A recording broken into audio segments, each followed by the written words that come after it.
Hi everyone, I'm Cheryl Butler, and you're listening to the Mighty Mommy's Quick and Dirty Tips podcast, which will help make your life as a parent a little bit easier and a lot more fun.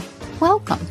Today's episode is number 368, 5 Tips to Deal with a Mopey Child, because many of us have at least one in our midst, but the great news is you can turn it around.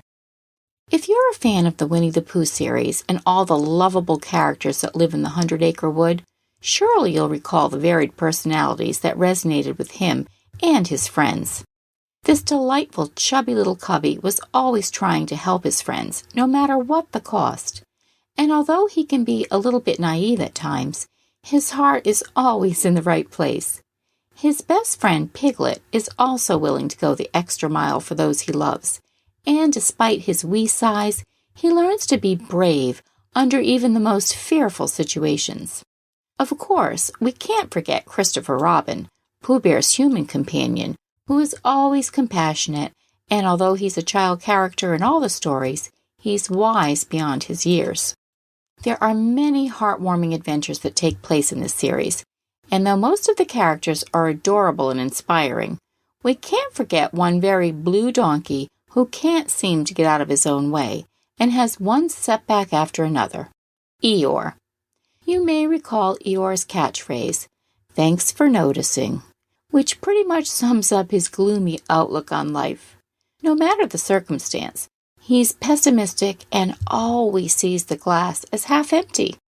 Most of us can relate to one or more of these playful characters in our own lives, and that includes Eeyore. My kids have all taken on one or more of these story characters' personality traits, including Mr. Gloom and Doom. If you have a child who tends to be mopey and sulk around, here are 5 ways to bring out the optimism in his or her sullen ways. Tip number 1. Determine if there is a real problem. One of the more common reasons a child mopes around is because he's frustrated or disappointed with his current circumstances. It might be something as simple as not owning the latest version of a smartphone, or the fact that you won't allow him to hang out with his friends late on a school night. If you're not quite sure if he's just in a bad mood, be sure and take the time to be present with your child and pay attention to anything he might be trying to tell you. Kids of all ages need to be nurtured and listened to, so make every effort to spend quality time with your child so you can connect and be there for him. This allows you to make sure there isn't a more serious issue other than just a bit of moodiness. Tip number 2. Create a no pouting zone. Another reason kids like to pout is because it draws attention to them. Even though sulking is negative in theory, it can easily grab lots of attention from parents, and a savvy sulker knows this. Kids crave attention, so if they can't get it from doing something positive, then going the opposite route works for them just as well. In our house, we had 2 kids who were pros at pouting and feeling sorry for themselves, especially when they knew their parents would try to rescue them and do anything in our power to make them happy. This routine gets old, believe me, so we finally decided to go cold turkey with such behavior and created a no pouting zone in our house. Basically, the rule was that if they wanted to mope around, they couldn't do it in front of any other family members. Otherwise, they'd have to take that energy that they used to pout and do extra jobs around the house.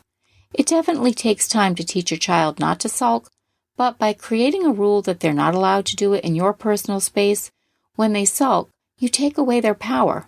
They soon learn that it's silly to sulk when they can't see you and you can't see them. Tip number 3. Don't reinforce sulking. In keeping with tip number 2, creating a no pouting zone, another effective tool when handling sulking is to stay calm and simply not reinforce your child in any way when they begin this draining behavior. In other words, don't reward sulking with any type of attention whatsoever. When you ignore that poor me routine, your child will have no real reason to continue on with these pity parties and will soon learn it's not worth her time to carry on like this. Tip number 4. Diffuse with humor. While acknowledging our child's behaviors is certainly important, if you're dealing with a moody child simply looking for some attention, try turning the tables on the situation and treating the scenario with the complete opposite behavior and sprinkle in lots of humor. I've been known to change my voice into a cartoon character to lighten the mood, or even don a silly wig or just get goofy so as to reset the atmosphere so we can change gears and be playful rather than mopey and sad.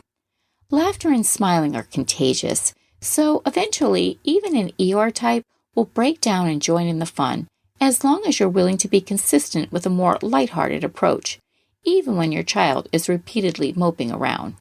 And tip number 5, model positive behaviors.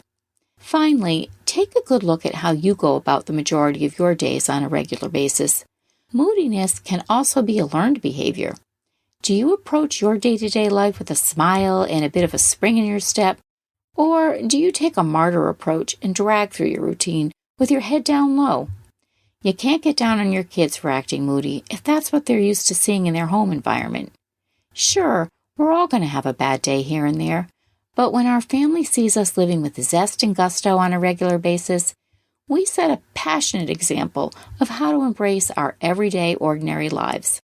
So how do you deal with a mopey child? I'd love it if you'd share your thoughts in the comments section at quickanddirtytips.com/mighty-mommy, or you can post your ideas on the Mighty Mommy Facebook page. You can also reach me by emailing me at mommy@quickanddirtytips.com, and I hope you'll visit my family-friendly boards at pinterest.com/mightymommyqdt. Be sure to sign up for the upcoming Mighty Mommy newsletter, which is going to be chock full of practical advice to make your parenting life easier and more enjoyable. I hope you have a carefree, joyful week with your family. Thanks for listening, and until next time, happy parenting